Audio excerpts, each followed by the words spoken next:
ఇది కావాలి అంటే నువ్వు ఇస్తున్నావు నాకు, ఇది కావాలో ఇది అని నేను అడగట్లేదు, ఆశించట్లేదు.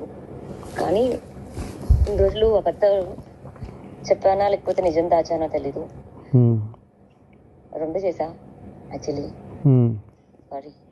అందుకే ఇప్పుడు ఏం చేద్దాం అంటున్నా నెక్స్ట్. నీకు నిజంగా తెలీదా? తెలియదు అంటే నేను చిన్నపిల్లండి అయింది, నాకు తెలిసి ఏం చేయాలో తెలుసు నాకు. కదా ఎక్కడో దీనికి ఉందేమో అని నీకు తెలీదా? ఓకే ఉంది, బట్ అనిపించలేదా? అనిపించింది, కానీ మనం దాన్ని ఎలా చేస్తాం అంటే ఎలా చూపిస్తాం? ఎదురు తిరిగి మనం ఏదో ఒకటి ఉంది అని తెలియజేస్తేనే కదా నెక్స్ట్ ఎవరైనా తెలియజేసేది. తిరిగి మళ్ళీ ఎవరో ఒకళ్ళు ముందు అడుగు వేస్తేనే. ఇప్పుడు నువ్వేదో వేసాను అంటున్నావు, మరి అది ఎంతవరకు ఏంటో నాకు తెలీదు. సరే ముందు నువ్వు వేసావు కాబట్టి ఓకే నేను వేస్తాను, చూద్దాం. అందుకే నేను అడుగుతున్నాను నెక్స్ట్ ఏంటి అసలు ఇది ఏంటి నిజం, ఇది ఎలా మార్పు? నేను ఇంకా అడగాల్సి ఉన్నాయి. నువ్వు కరెక్ట్గా నాకు చెప్తే నేను మాట్లాడతా. అప్పుడు అలా కాదు అలా కాదు అలా కాదు అసలు.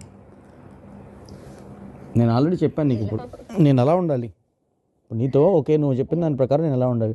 ఓకే చెప్పేసింది అయిపోయింది, సేమ్ యాజ్ ఇట్ ఈస్ ఇది వరకు లాగా అలా ఉంటానా? లేకపోతే నేను అప్పుడు విజయవాడలో బ్రేక్ అయినట్టు అసలు ఇంకా అవన్నీ కొత్త రోజు ఒక రకంగా జరుగుతూ ఉంటాయి. కానీ తర్వాత విషయం ఎప్పుడు పడితే ఇప్పుడు సర్ప్రైజ్ వస్తూ ఉంటుంది. ఏది పడుతుంది సర్ప్రైజ్ గురించి కాదు, ఫీలింగ్ అంటే మంచం కోడే చింటూ అట్లా ముద్దు. అది ఎందుకు చెప్పావు చింటూ మంచం కోడలని నువ్వు బయట? నా తెలియదు అసలు మంచం కోడి టాపిక్. మంచం కోడి ఏంది అసలు? మంచం కోడి ఎందుకు ఉండేది పైన?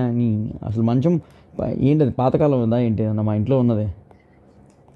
నాకు అసలు తెలియదు.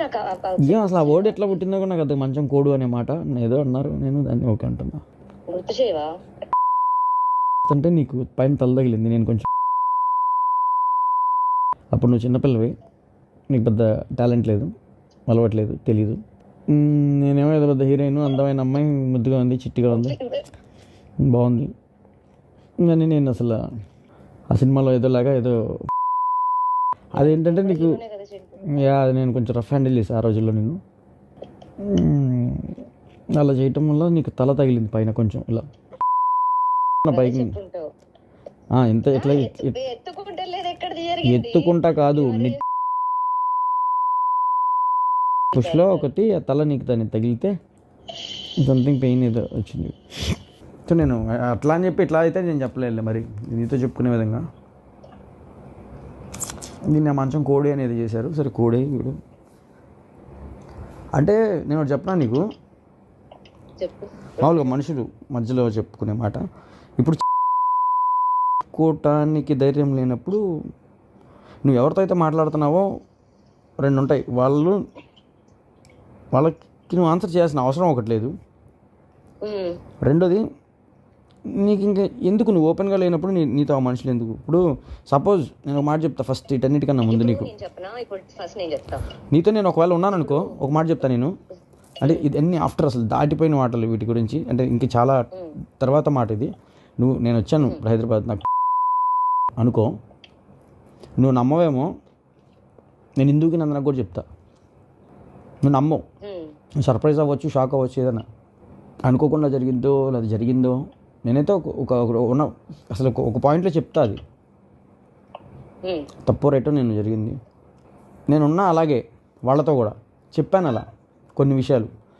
నేను కనపడటానికి అందరితో ఉన్నట్టు కనపడతా, చాలామంది చాలా చెప్తారు మన గురించి, మొత్తం లిస్ట్ అసలు అబ్బో అని. బట్ అలా అని చెప్పి అందరితో అన్నీ అట్లా అంత దూరం తీసుకెళ్ళాను.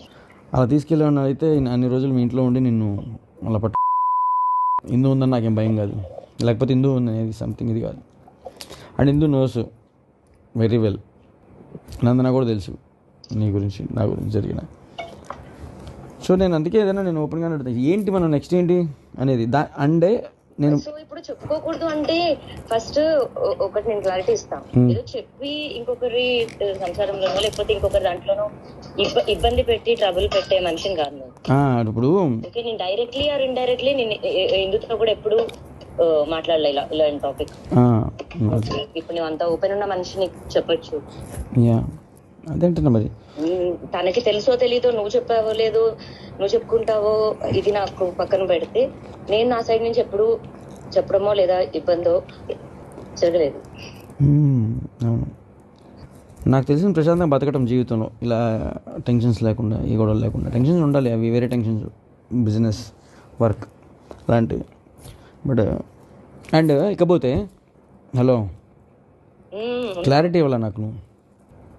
ఏమో చింటూ, అంటే ఇప్పుడు లైక్ నాకు ఐ హ్యావ్ ఎవ్రీ రైటా. ఇప్పుడు నేను నిన్ను కలిస్తే నేను నీతో ఎలానే ఉండగలుగుతానా? అది చేయబట్టుకున్నాడు నీ మళ్ళీ కూరగా ఉంటుందా? లేకపోతే అరే మనం ఇన్ని రోజులు ఇలా ఉన్నాము, అలా సడన్ ఇంటర్ మీద పడుతున్నా, లేదా ముద్దు పెట్టా, లేకపోతే ఇట్లా ఉంటాయా? నేను అన్నీ నేను ఎలా ఉండాలి, ఎలా బిహేవ్ చేయాలి ఇక్కడ నుంచి. ఇప్పుడు జరిగినవి ఇప్పుడు మర్చిపోతే ఇప్పుడు మామూలుగా అడుగుతావు నువ్వు, క్షమించగలిగితే మామూలుగా అడుగుతావు నువ్వు ఇప్పుడు, అరే నీకు ఎప్పుడు అనిపించదా, లేకపోతే కనిపించలేదా, లేకపోతే నేను ఇలా ఉన్నా అని తెలియలేదని కార్లో కూర్చున్నప్పుడు. ఇప్పుడు నువ్వు అడిగావు ఇందాక, ఎప్పుడు అనిపించలేదా నీకు తెలియలేదా, నాలో ఇలా కనపడలేదా నేను నిన్ను ఇలా అని. అవును కార్లో కూర్చుంటావు పక్కన, అవును పట్టుకోవాలి, ఎక్కడ పట్టుకోవాలో తెలియదు, ఏం పట్టుకోవాలో తెలియదు. ఆ చెయ్యో గియ్యో ఇట్లా నొక్కటం, గిచ్చటం, నువ్వు ఇలా కొట్టడం, ఇంకవే నాకు తెలిసినవి. ఇంకదే నేను నీకు చూపించగలిగేది. అంతమించి నేను ఎప్పుడు కదిలించను. నేను అంతే ఉండే నా ఆపుకుని ఉన్నాం అంతే. మంచో చెడు, మంచి కోసమే చెడు కోసమే కదా. సరే ఏంటి మరి, ఎప్పుడు చేద్దాం? ఏంటి చేసేది?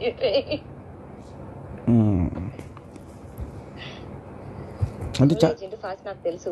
చాలా సంవత్సరాలు, నేను చాలా సంవత్సరాల క్రితం చూసాను నేను.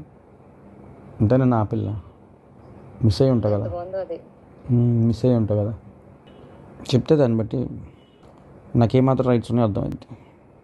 ఉన్నా చింటూ, అప్పుడు ఇప్పుడు ఎప్పుడు అండ్ నాకు ఉండడమే ఇష్టం. అది ఏదైనా చేసి ఉండాలి అనేలాగా కొట్లాడైనా సరే ఉండిందనేమో. సిగ్గుపడతావు నేను ఎదురుగా వస్తే ఇప్పుడు? అర్థమైతే ఏ చింటూ, ఆపు చింటూ. మామూలు అడుగుతున్నాను, అట్లా ఎదురుగా వచ్చేసేసి నీకు దగ్గరికి వచ్చేసేసి ఎలా ఉంటుంది ఎక్స్ప్రెషన్? అప్పుడు ఎలా ఉండినాను? అప్పుడు దూరంగా ఉన్నావు, ఇప్పుడు అట్లా ఉండను నేను ఇంత చెప్పాక. అదే అప్పుడు విజయవాడలో అప్పుడు ఎలా ఉన్నాను? అప్పుడు వేరే లెవెల్. మర్చిపోయాను. నాకుంది గుర్తు, ఎక్కి కూర్చుంటావు నా మీద, నాకేమాత్రం రైట్స్ ఉన్నాయో అర్థమైంది.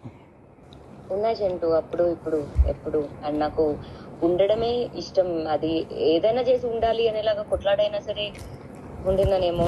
సిగ్గుపడతావు నేను ఎదురుగా వస్తే ఇప్పుడు? అర్థమైతే ఏ చింటూ, ఆపు చింటూ. మామూలు అడుగుతున్నాను, అట్లా ఎదురుగా వచ్చేసేసి నీకు దగ్గరికి వచ్చేసేసి ఎలా ఉంటుంది ఎక్స్ప్రెషన్?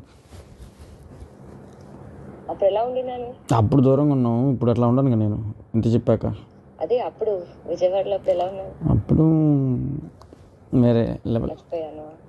నాకుంది గుర్తు, ఎక్కి కూర్చుంటావు నా మీద.